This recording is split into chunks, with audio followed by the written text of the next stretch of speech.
Kaya mga kapatid, ito yung alituntunin o patakaran ng pagbibigay. Number 1, the willingness to give cheerfully.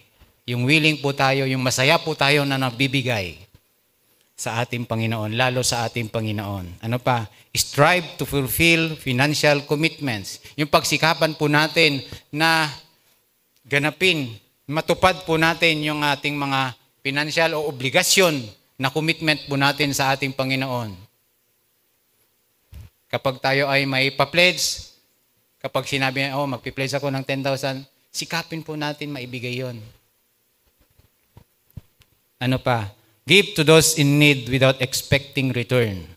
Yung magbibigay po tayo doon sa mga nangangailangan na hindi po tayong umaasa ng kapalit.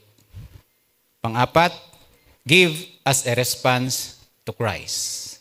Ayan, nagbibigay po tayo bilang pagtugon po natin sa ating Panginoon. Amen.